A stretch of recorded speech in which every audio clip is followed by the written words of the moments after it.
Good morning, everyone, and welcome to our final Workplace Health Insights live event of 2021. How on earth is it already December?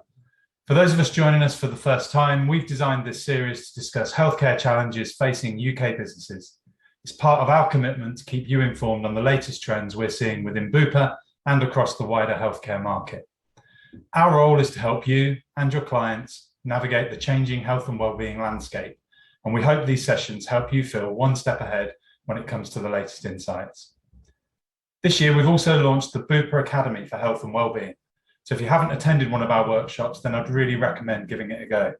These are smaller group sessions designed to help you get even closer to certain healthcare topics, all focused on improving workplace health. We've recently launched a mental health module to complement today's session. This module shares best practice on how to raise awareness, steps to build resilience in the workplace, and resources to upskill managers. Please speak to your account manager if you'd like to book a session. I think it's also worth mentioning today that at Bupa, we're closely monitoring the latest clinical evidence regarding COVID-19. As you'll be aware, this week the UK government has implemented new measures in response to the latest development concerning the Omicron variant. As that situation develops, we'll continue to share clinical updates with you, and your account manager will be in touch when these become available. So on to today's topic. So following our last event in September, we'll be continuing the conversation on health inclusion. This time we'll explore mental health and the importance of inclusive health and wellbeing strategies to support a workplace where everyone feels supported. The pandemic has further highlighted the issue of health inequity and the need for businesses to support the diverse needs of the workforce. The healthcare industry has a responsibility to help organisations recognise that every person is unique, and so are the conditions, diseases, and healthcare challenges that they face.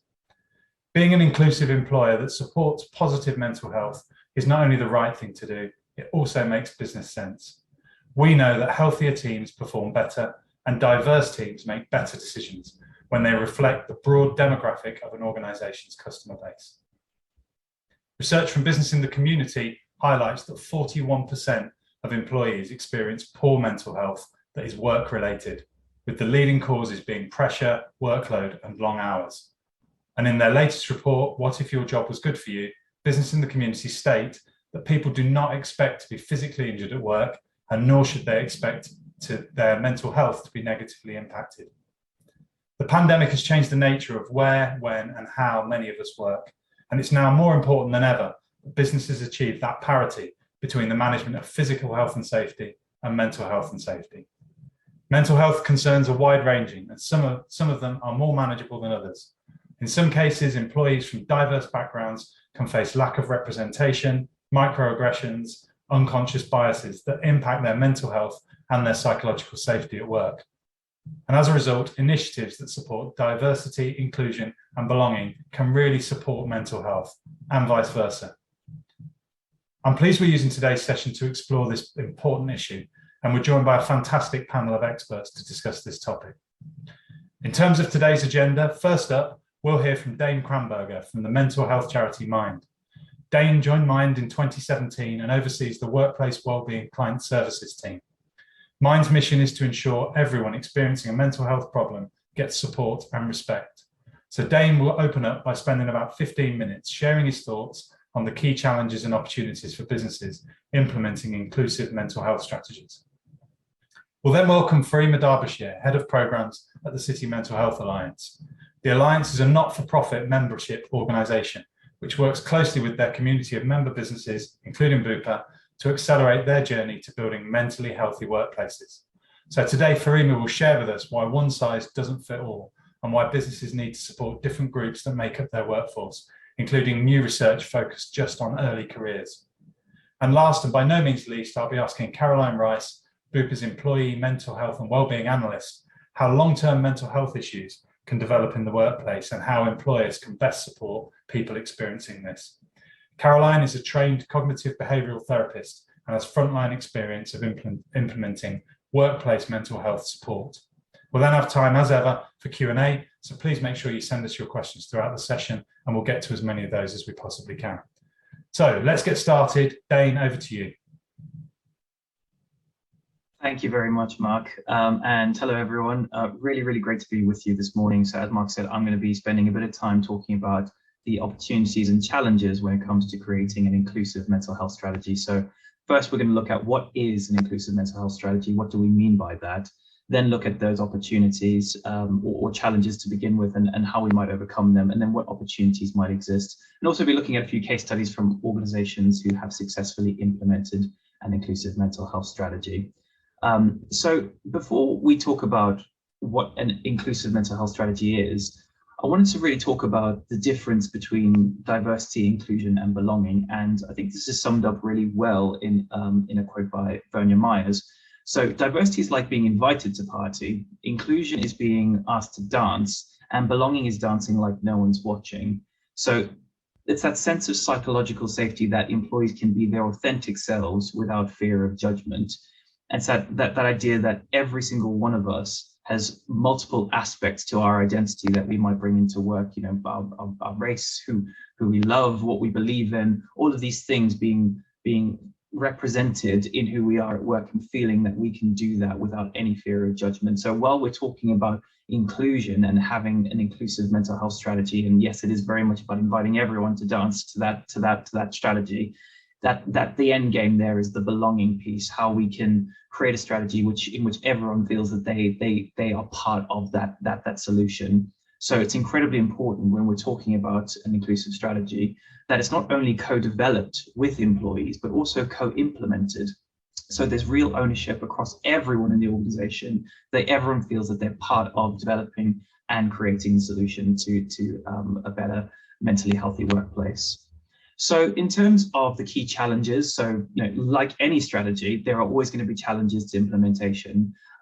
So I've kind of broken these down into the internal challenges that you as an organization might experience versus the external challenges that exist. So in terms of the internal challenges, these can really be broadly broken down into 3 areas. And I will say that these aren't, by any means a comprehensive list of challenges, but rather the ones that we at Mind tend to come across most often. So the first is leadership, and that first point around senior buy-in. Actually, what we find a lot of the time now is most organizations have some sort of mental health and wellbeing provision in place, which is great. Mental health awareness and understanding has increased massively. But so getting that initial buy-in is often the easy part these days. What tends to be more difficult is that ongoing, sustained buy-in from senior leaders and that real ownership at board level, and things like regularly monitoring well-being metrics at board level, implementing things across the organization. So that second point around organizational design. So that's everything from governance structures to team structures to job descriptions, recruitment practices. Every single aspect of how an organization is run has a mental health and well-being element to it. And it's important that senior leaders recognize where there's opportunities across the organization to do that.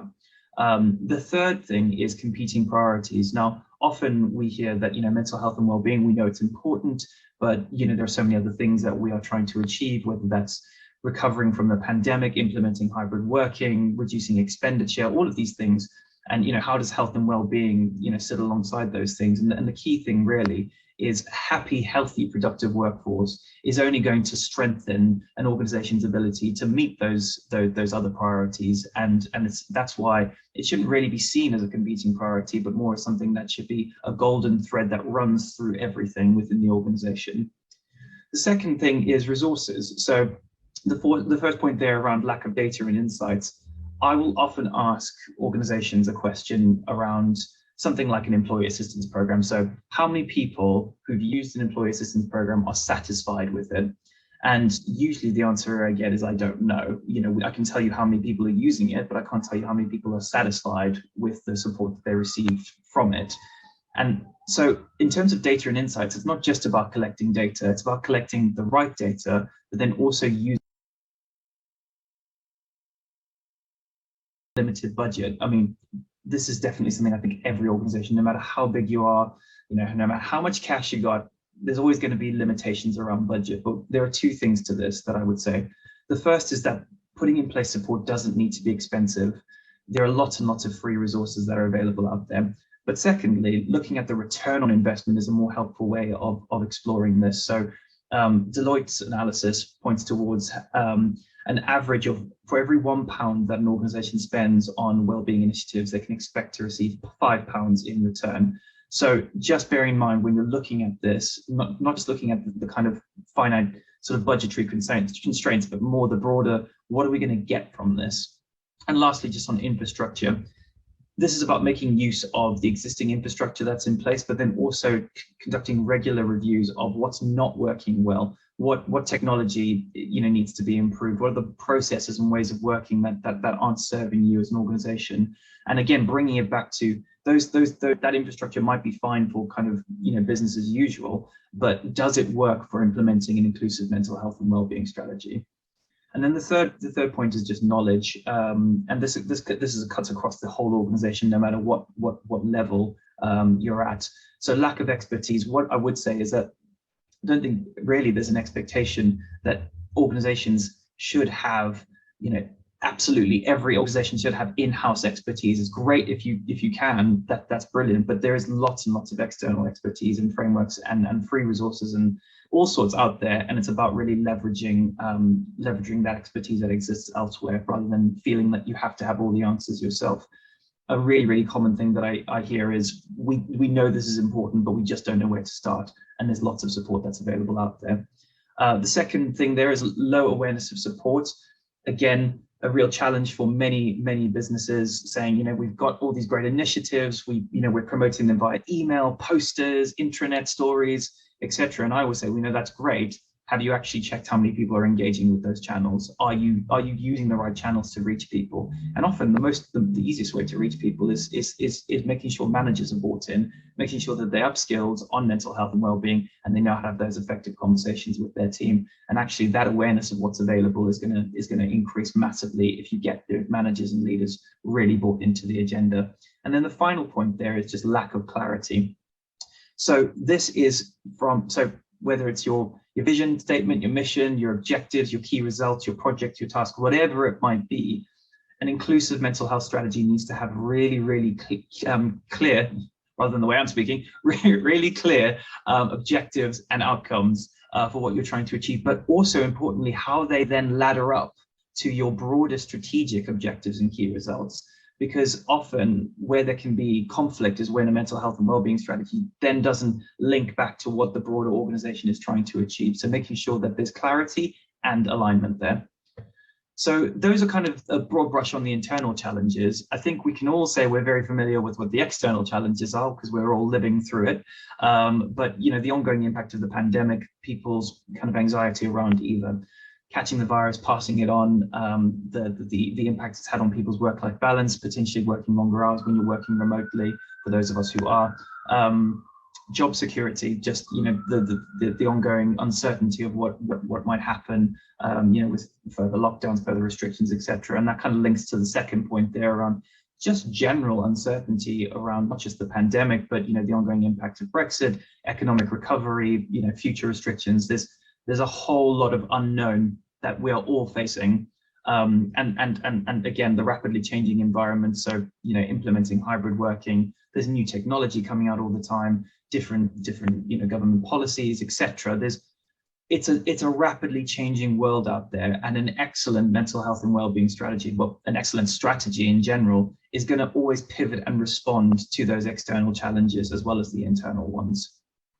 So I'm going to now move on to the opportunities that exist, and a lot of these really are kind of the reverse of the challenges in terms of how you address them. So I'm not going to repeat myself, instead I'm going to pull out what I think are some of the really key opportunities on this slide. As I said earlier, one of the common issues is organizations not knowing where to start when it comes to mental health and well-being. And really, there are so many great frameworks that exist out there, and it's just about leveraging them and making them fit for purpose for your organization. Things like the mental health at work commitment, the 5 ways to well-being, the four pillars of well-being. There are so many different frameworks that you can be using and implementing in your organization. You don't need to be reinventing the wheel. The second one that I wanted to pull out is conducting equality impact assessment. So for anyone who isn't familiar with what an equality impact assessment is, it's really a useful tool for looking at every audience and group of employees within your organization and determining whether or not the support and the interventions, the initiatives that you're putting in place are actively targeting those groups, so that you're making sure that your support is targeted and tailored, but also are the outcomes going to be equitable for all the groups across your organization? And what I mean by that is, are different groups within your business going to experience this support in the same way, or at least achieve equal outcomes from the support that they're receiving? So in an equality impact assessment, you might be looking at, for example, how do we reach disabled colleagues? What language is going to be the most appropriate to use? What format's going to be the most accessible, etc. But then also, what's the monitoring and evaluation look like? How do we know that we've implemented this successfully? And then the third thing I would want to call out from this is just evaluating your tools and initiatives. So kind of linking to that point about, how do we know that this has been successful? How can we measure success? And kind of that point on the far right of the slide, review, refine, repeat. Once you've evaluated it and you've looked at where there are opportunities to improve or build on what's working well, constantly refining and repeating that process, because as I've said, it's a rapidly changing environment internally and externally, and a good strategy is going to continually evolve as the organization does and as the external environment does. So that's it kind of for the opportunities. I do want to move on to one thing which we at Mind find a very effective tool, and it's a free tool that you can download from our website. It's called a Wellness Action Plan. And when we talk about inclusivity, really a key part of that is making sure that support is tailored to the individual. And a Wellness Action Plan is essentially something that you can put in place between a line manager and an employee. And it helps identify what support is going to be most effective for that individual. So things like, what keeps you well at work? What are your triggers and early warning signs? If I am unwell, what impact is that going to have on me at work? And what steps can I take as an individual? And what steps can my manager take when I'm experiencing poor mental health? And these don't need to be, anything drastic. I mean, my wellness action plan, there's one thing on there where I said, one of the things that really, really causes me a lot of stress and anxiety is distractions. Especially working remotely, I just feel like it's fair game on just Teams notifications and messages pinging left, right, and center, emails just flooding my inbox. I need that dedicated, focused time to be distraction-free, to get my head down and get work done. And that's in my wellness action plan. And that's something I've agreed with my manager to build in that focus time. So it's little things like that.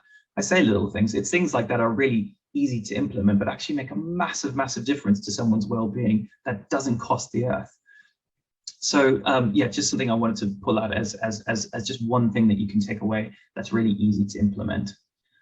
So I'm just going to move on now to a couple of case studies of organizations that have managed to create an inclusive mental health strategy.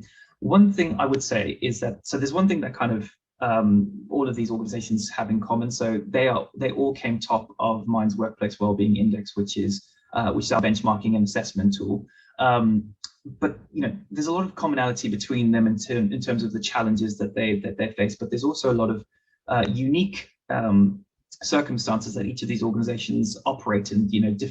Different sectors, hugely different workforces. So there's a lot of tailoring that these organizations need to do to implement an inclusive strategy.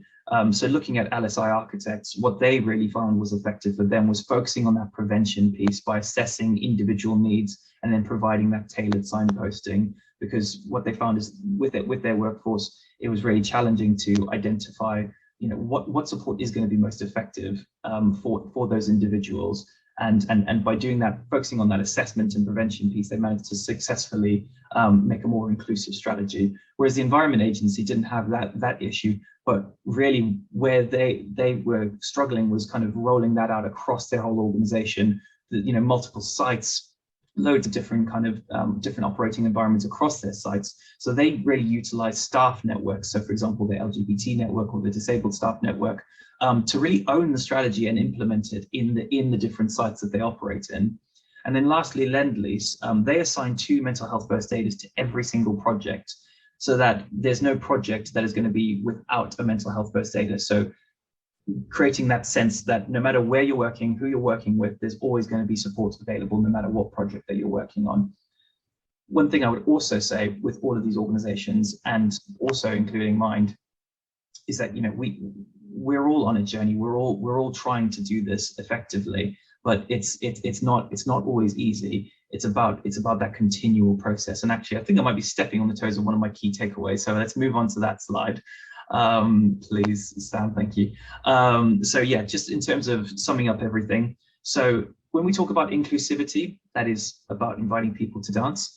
It's the foundation, but belonging is the end game. That end state where everyone feels that they can bring their whole selves and be authentic and work and not fear being judged. The second is that, yes, there are a wide range of challenges and barriers that exist internally and externally, but they can absolutely be overcome or at least mitigated against to some degree. And by taking those proactive steps, it's really going to yield great rewards for you and your organization. And the third point, which I kind of just covered, but other organizations definitely have had success in creating an inclusive mental health strategy. It is possible to do this, but every organization is on a journey, as I say, including Mind, you know, Bupa, everyone, every single organization is on a journey. And it's not about thinking about getting it right all of the time. You know, absolutely aim for that, but, you know, learn from mistakes, reflect, adapt, continually evolve your strategy as things change, because that's ultimately going to be the best way to create your most effective strategy. I really hope that was useful. I'm going to be hanging around and we'll be taking questions at the end, but for now, I'm going to be handing back over to Mark. Thank you very much.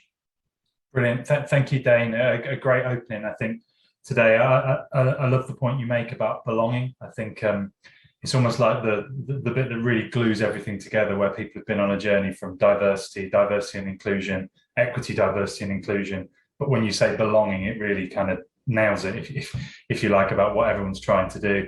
The other point about your return on investment of £1 turns into 5. I absolutely believe that's true, as long as people look at this holistically and they do that piece you talked about review, refine, repeat. If people spend their £1 on a one-off quick fix and then tick the box and move on, then I don't think you get your £5 back. So some great stuff to get us started there. So let's now introduce our first poll for the day. So there is a poll that's coming out to you as we speak. The question is, do you feel your organisation promotes mental health support which is inclusive for all employees? Yes, no, or sometimes. So we'll get you working on your answers to that whilst we introduce the next speaker. So I'd like to welcome Farimah. Hi, Farimah. Hi. Thank you for joining us this morning. We're going to spend the next 15 minutes or so having a conversation about why one size doesn't fit all in this space. And what I'm really keen to understand is the insights that you've got from the City Mental Health Alliance's perspective about how different groups within the workforce experience mental health. So let's kick off. Maybe my first question for you, Farimah, is, you know, what do you think are the key drivers that create those disparities in how people experience their mental health? Thank you. And yes, great question. Well, we all sit on a mental health spectrum, from flourishing to being well to just about coping. And we have different experiences both inside of the outside of the workplace that will impact that. We want people to be different within our workplaces. We want them to have different experiences. That, as you said at the beginning, builds a stronger organization. But with that comes different disparity of mental health. I mean, firstly, you have people who are living with conditions such as bipolar, depression, long medical conditions they've had for a lot of their life. But they're also, you know, young people, for example, people in early careers. Hopefully we can come on to talk about that a bit more in detail later, but they have a very difficult experience, you know, doing exams, doing first job recruitment, graduating, starting a job all in lockdown. There's an incredible amount of pressure on them and they feel like they're missing out. The pressure on parents of young people, that's been intense. That has been one thing that has moved me to the wrong end of the mental health spectrum, where I was just about coping and feeling unwell this year. There's been health anxiety, a higher number in certain people. Bereavement is at the highest level it has been in years, and we know that's affected certain groups more than others. For example, we know that people from the South Asian community have lost more people from COVID in the last year and a half than other groups. And And it's been complicated grief. They haven't been able to grieve in the way that they would have previously. And Black people have had experience of racism and triggering conversations after the last year and a half of kind of soul searching that we've had around mental health, around racism. And that has also impacted them in terms of low mood and anxiety. So there's a lot that's really impacting. And as has already been said, people are having different experiences, and that's leading to people sitting on different levels of that mental health spectrum. And of course, there's been the pandemic as well. But there's also the experiences at work, which plays a really key role. And we've already touched on that in the sense of belonging and inclusion. We know that work is good for your mental health, and it can be good for your mental health. It brings a sense of community, it brings a sense of belonging. However, our research suggests that there are certain groups who don't get that sense of belonging as much, and that can really impact mental health. From some of our research at CMHA, people who are Black or from minority ethnic backgrounds are more likely to be excluded at work. So 46% of South Asian, 45% of East Asian, and 40% of Black employees said they feel the need to change aspects of their behaviour at work to fit in, compared to 27% of white British people. And that has been shown, according to our research, to impact on their mental health. So look, it's very complicated in terms of the experience. And the other thing that impacts it is stigma. So people have different levels of stigma, different levels of awareness. So there are people who are more likely to put their hand up and ask for help and get early intervention support than others. And so that's another thing which is leading to disparity.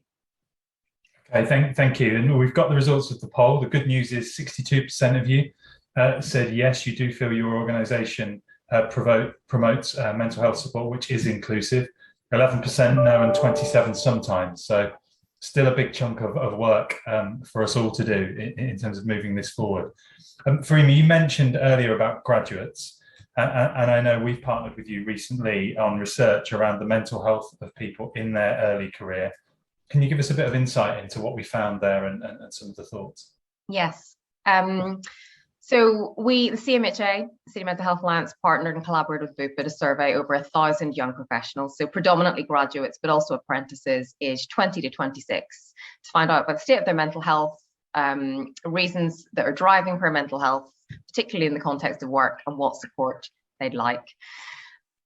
In a nutshell, the state of mental health of young people is not good. It's not in a good place. 72% said they experienced poor mental health in the last year. This includes nearly half saying they've experienced consistent low mood. 17% said that they'd had suicidal thoughts, and 2% had attempted suicide. This is absolutely devastating. These are our young people, young professionals in the workplace, and the entire society, including business, has a kind of duty and a moral imperative to take action on this. And while the human cost is immeasurable, there is a significant cost to business. 61% of young professionals said that poor mental health has impacted their ability to do their job well over the last year, all the time, often, or sometimes. So that's nearly 2/3 of our young professionals who said they're not thriving at work. And what are the causes? Well, look, it's loneliness, it's the pandemic, it's burnout from work is reported to be very high. People are picking up bad working behaviours and patterns from waking up, rolling out of bed and starting work, and then only logging off as they go to sleep. Eco-anxiety and nervousness around job security. 31% also said they had a diagnosed mental health condition. The good news is that they are looking to employers and expect employers to support them. And it is happening. 49% said that their employers supported their mental health and kept it positive over the last 12 months. They absolutely expect it. 9 in 10 young professionals say employers have a responsibility to support the positive mental health in employers. And when looking for their next job, half said it's one of the most important things they will look for is whether that employer prioritizes their mental health. And final point I'm going to say is around stigma. There's a slight contradiction, is they want employers to support their mental health, yet this cohort has a very high level of stigma in reaching for support in the workplace. They're worried it will impact their career. So I guess one key thing I would say is that you're knocking on an open door and supporting these people. If you can raise awareness and reassure them that the support is there and it won't harm their career prospects, I think there's a real opportunity for engagement there.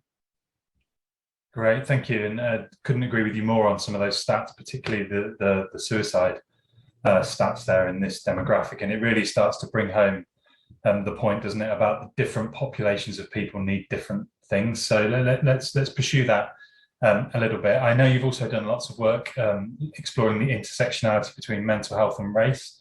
Maybe you could open that one up for us a little bit. Yes. So we worked with Lloyds Banking Group to better understand how the workplace can impact, for good and for bad, our colleagues who are Black or from a minority ethnic background, and better understand what support businesses can provide. Racism is one key driver of poor mental health among this group, and both inside and outside of the workplace. And this comes back to this idea of inclusion as well. They've experienced racism in lots of different settings, but the setting in which it hurts their mental health the most that they report is the workplace. To experience racism in a setting where you want to feel a sense of belonging, where you want to feel a sense of community, is hurting people's mental health. And that was 45% of Black people, 26% of East Asian, 23% of South Asian, and 24% of mixed race people all said that they'd experienced racism at work. So that's something that businesses still need to work on. And it's not just racism that impacts mental health. I've talked earlier about feelings of not belonging or lack of inclusion. So that is an area that we identified. But outside of work, we've talked about the impact of the pandemic. They've been more likely, our research suggests, to have had, everyone's been affected by the pandemic, but they're more likely to have experienced bereavement in their community or serious illness. So when we did the survey in the summer, South Asian and Black employees, 14% had experienced bereavement or a traumatic personal experience due to the pandemic, compared to 6% of British white people. So there's another reason for disparity, which we should be aware of. I'm going to talk about stigma again, because it's absolutely key for whether people access support and ask for help. People who are Black or from minority ethnic background are more likely to experience cultural and family stigma around talking about mental health than white people. Our CEO, Poppy Jaman, Bangladeshi, and she said until very recently there wasn't a word for depression in the language, which really puts a kind of barrier in people from some of these communities asking for help. And the good news in the workplace, which our research showed, is that they are open. Even those people with high levels of cultural stigma are open to accessing support from the work. So once again, we're knocking on an open door, on an unlocked door, open door here. I'm mixing up my analogies, but there is a real opportunity for businesses to offer the support. However, the research also suggests that the support needs to be more accessible and representative. We heard examples of people putting their hands up and asking for help and wanting to talk about how racism had impacted their mental health, and the support on offer wasn't able to cover that, which can make them again feel excluded. So please, offer the support, but let's make sure it's representative and appropriate. So the pressure's rising really on all of us as employers to do not just our bit, but more than our bit to make real change here. I think from what you're talking about, one of the other things that's definitely true as this topic matures is more and more things that perhaps we haven't talked about in the past come to the surface. And one area that certainly feels like to me like it's emerging is neurodiversity. Mm-hmm. and how we as employers approach that. What's your view on the best way that we can build a mentally healthy workforce for those that are neurodiverse? Yeah, that's a great question. Look, 15% of people are neurodiverse, so it's not a niche area, but it is something that thankfully we're increasingly talking about now. And we don't have the time, and I absolutely don't have the expertise to go into the many different types of neurodiversity there is. But research does show that people who have neurodivergent traits are more at risk of having poor mental health, most commonly anxiety and depression. This higher incidence can be explained from exclusion, incidences of bullying, discrimination, and also anxiety caused by the stress of having to cope and live within a world which is designed for people who are not neurodiverse. And, we should recognize that when we talked about disparity, someone who's neurodiverse in your organization is more likely to live with depression and anxiety. What can workplaces do to make a difference? Well, a massive thing is around awareness and understanding and acceptance of the difference. Employees, from our focus groups, we find they can often get labeled as difficult or abrupt, they can, because they may struggle with communicating in what we call normal ways. So if managers and colleagues can accept difference and be open about working, communicating in different ways, this can make a real difference to that feeling of inclusion, belonging, understanding, and everything else really springs from there. And look, that's, I guess, that idea of empathy and understanding is not unique to someone who's neurodiverse. That applies to all groups. But I think that's an area that we should have more conversations about and on what is required. And then there's practical supports and adaptations. So offering, if you have a hot desking office, it might be that for someone who's neurodiverse, there's an adjustment where they have one desk that their own. That's kind of just one example, but it's offering and proactively giving adjustments that will help them. In terms of wellbeing support, ensure services and support are set up to support neurodiverse individuals.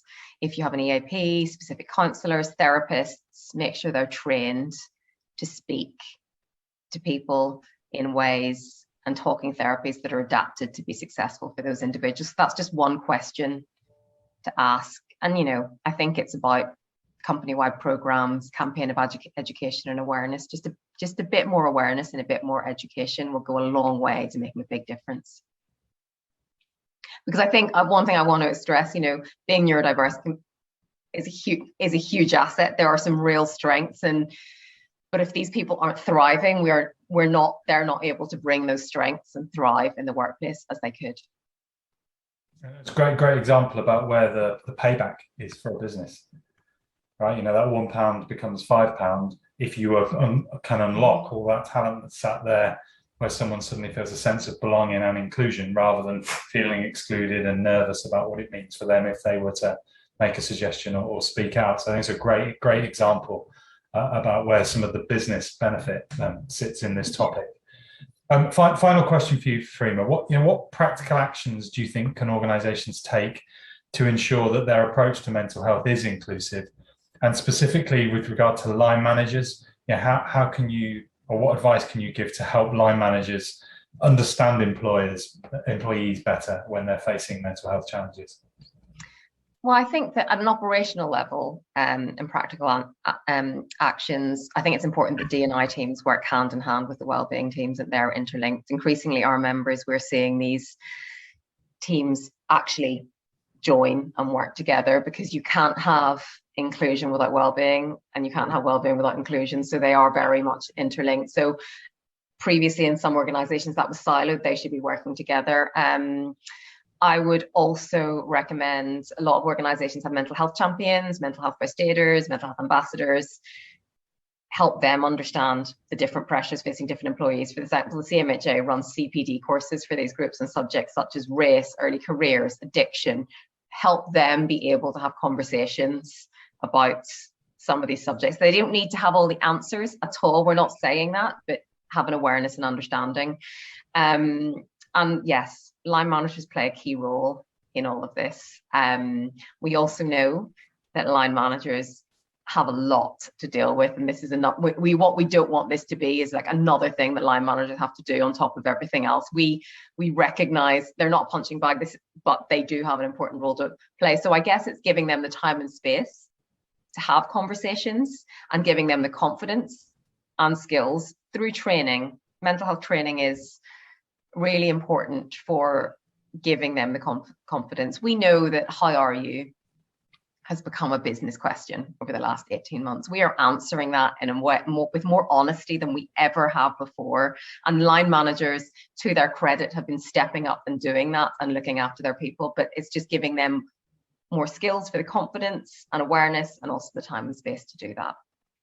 Brilliant, thank you. I think we do have an army of frontline line managers and middle managers who have absolutely been unsung heroes through what everyone's been through the last 2 years. It doesn't get talked about, but there's lots of people who've turned on a load of skills probably that they never knew they had, just by demonstrating compassion and empathy and understanding, which I'm sure have been a huge support to people who work for them. So I think it's a really, really good point. So thank you, Farimah. I thought that was great and some really brilliant insight there.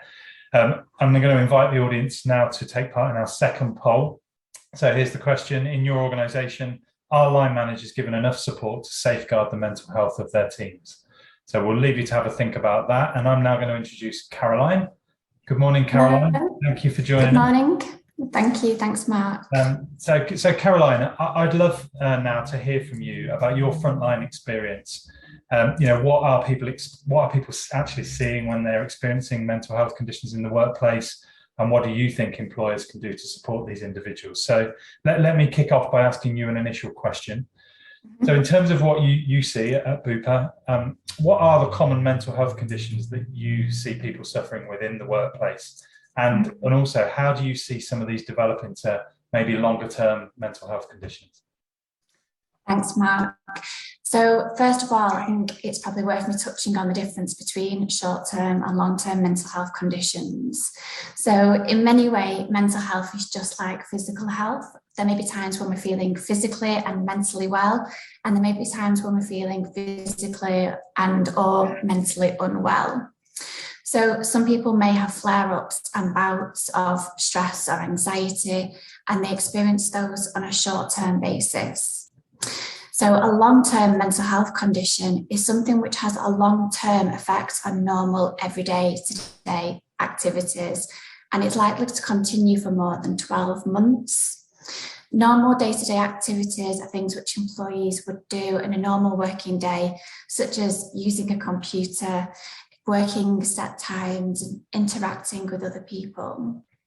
So stress, and this mustn't be taken out of context because we all experience stress for many different reasons. However, if we continue to experience stress, and this includes stress at work, we need to acknowledge that there are many different contributing factors which can affect our mental well-being and which builds pressure upon ourselves and lead to long-term mental health conditions, which impacts our lives, and work being a part of that. And then chronic stress, if it's been experienced over a prolonged period of time, that's when it can impact the immune system, which makes us feel run down and more at risk of other conditions. So it can lead to heart disease, bowel and stomach problems, and depression, to name a few. And then moving on to anxiety. So it's normal and sometimes a helpful emotion. So I think we can all have examples where our nervous energy has got us through something like a presentation at work or an interview. However, it becomes a condition when we experience recurring anxiety over something that we would generally normally cope with. And this can then manifest into anxiety disorders and impact us physically, psychologically, and behaviourally. And that can lead to how it can impact us at work.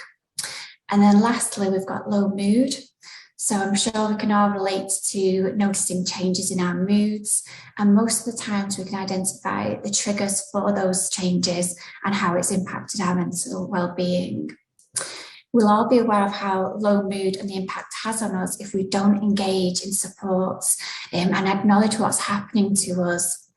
And like with any mental health presentation, it can develop into a long-term mental health condition such as depression, where someone may experience persistent sadness and loss of interest in their day-to-day life.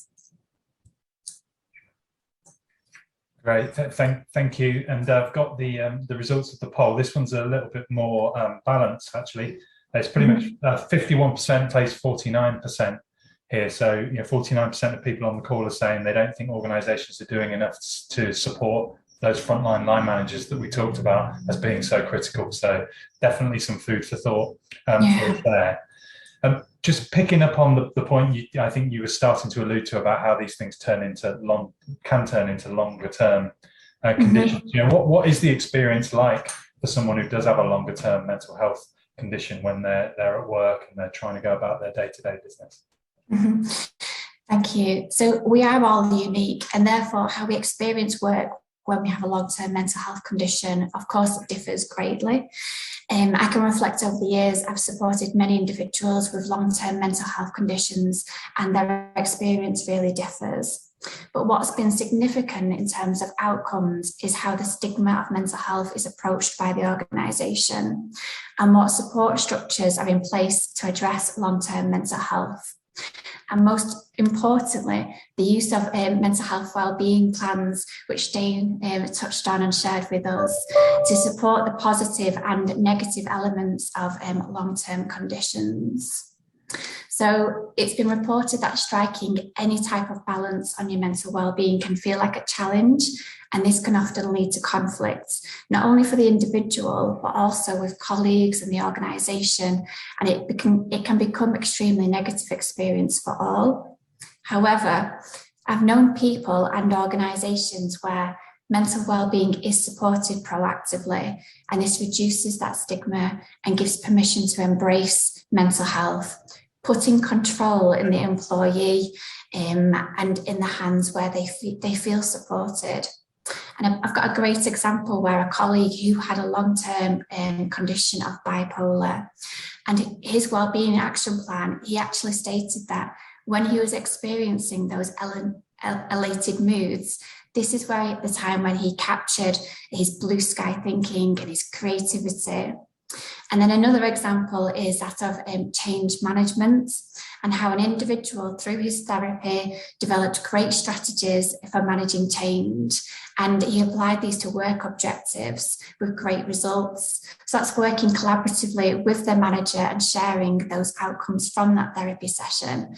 And it's about knowing yourself and the workplace knowing you too, and together building a plan on how to approach long-term mental health conditions, communicating the strengths as well as considerations, what needs to be put in place when someone's mental health isn't in a good place.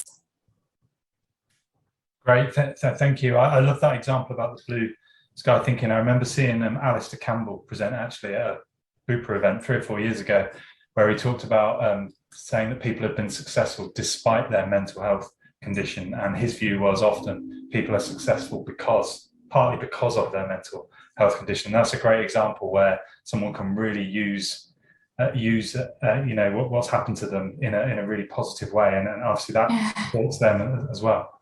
Yeah, use it to their advantage, absolutely. Absolutely. So for organisations then, what do you think are the key opportunities to make a difference to individuals suffering from long-term mental health conditions in the workplace? So I'd say the key opportunities are to plan and communicate with the person, and use some things such as PACE, which organisations might find useful. So it's P is permission to acknowledge that it's safe to talk. A is accept that at times presentations might fluctuate and a plan is needed. And then C is consideration of the impacts and the effects. And then E is explore with the individual what's best for them and create one of those wellbeing action plans, exploring the aspects of the individual's mental health and then what approach is best to support them. And as an organisation, reconnect with your why in terms of reviewing your mental wellbeing approach in the workplace, but really be open and honest about that approach. And as we've touched on already, raising awareness of the services available, breaking down the stigma to accessing those, normalise it as well. I've heard employees say that they don't want to access those services because of the shame, and they're embarrassed about their colleagues and managers finding out what they're struggling with, and that they can't cope. It can be so hard for employees and people to be vulnerable. It's just breaking down that and explaining that these services are confidential and your colleagues wouldn't find out that information.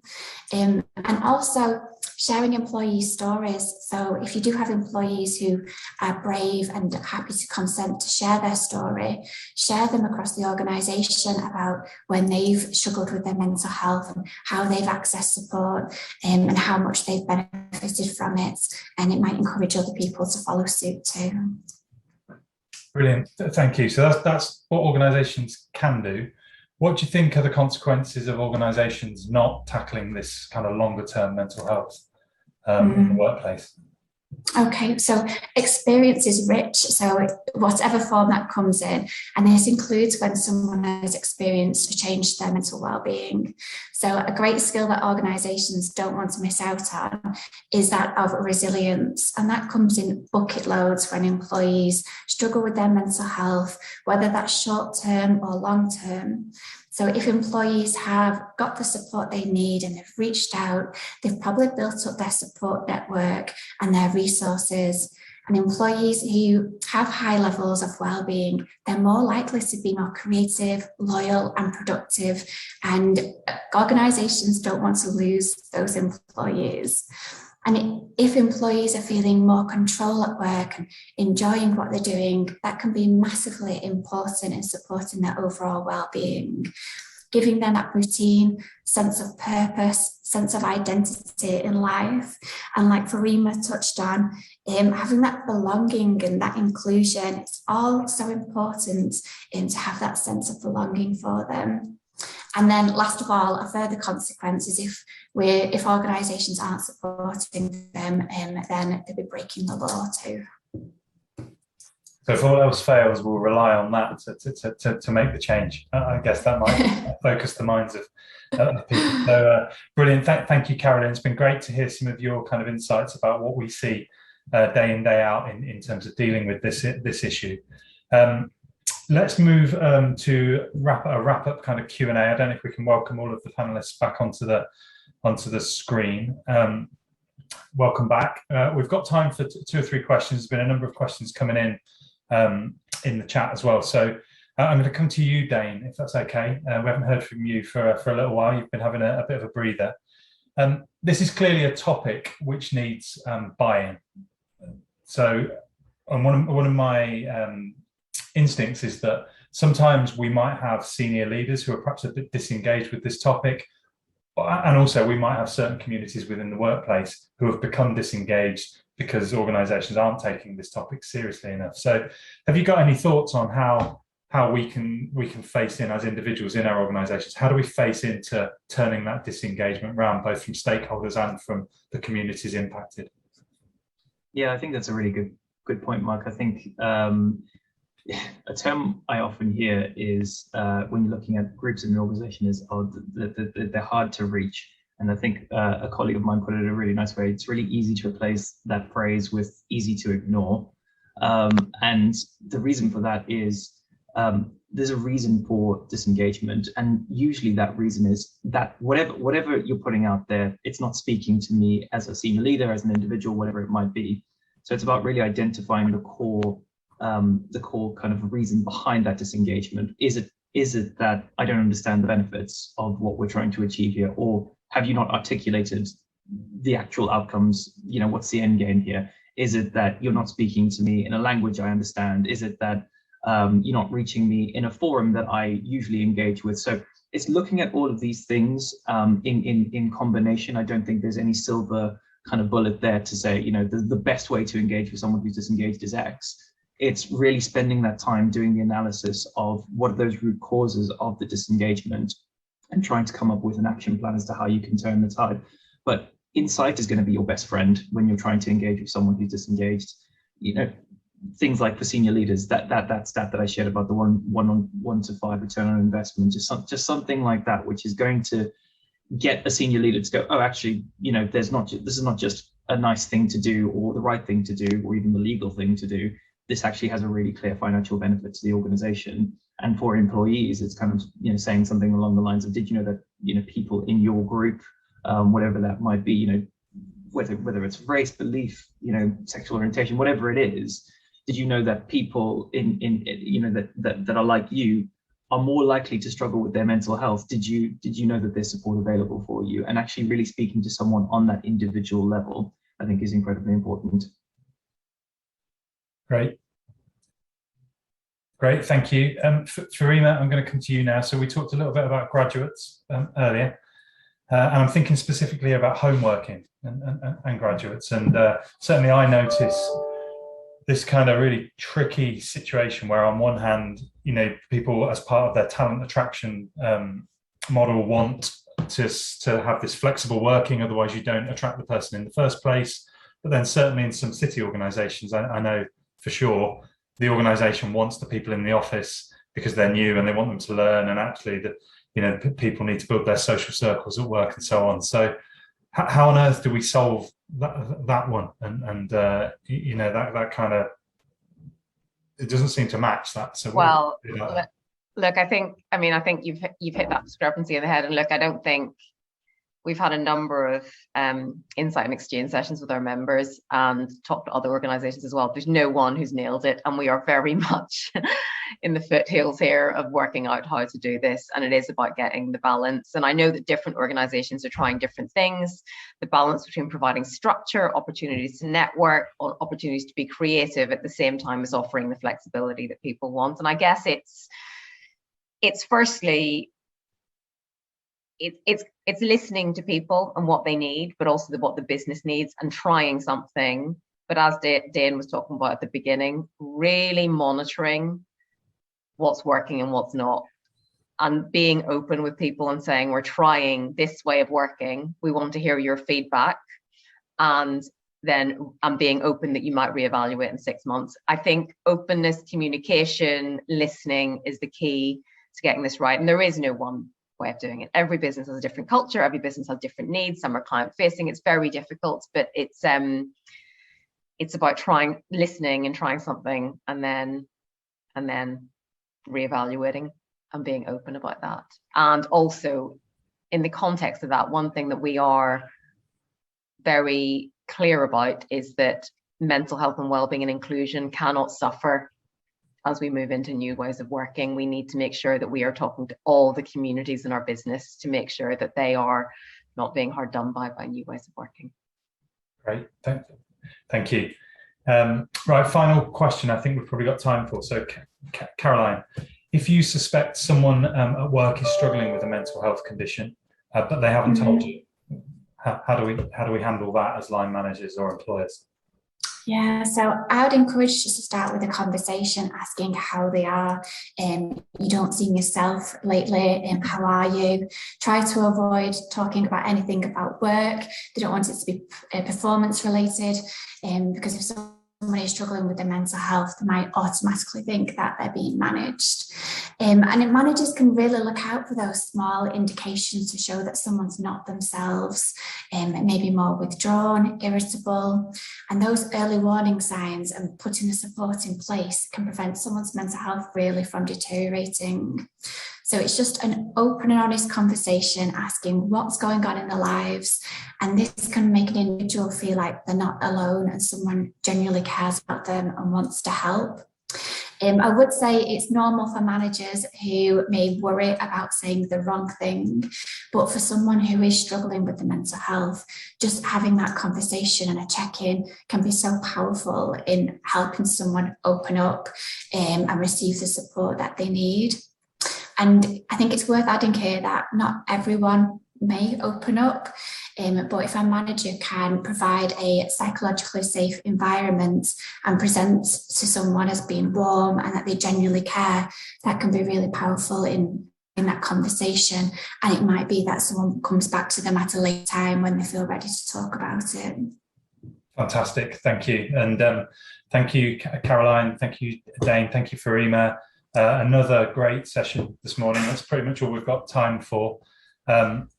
I know I turn up to these sessions every time thinking, it's time for Health Insights Live, and I've got to go and present that or do the Q&A again. It feels like a job, and then you get to the end of it.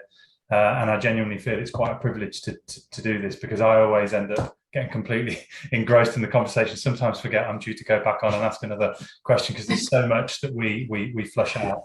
The things for me today are, the bar is high and expectations are growing for employers, and we need to step up here.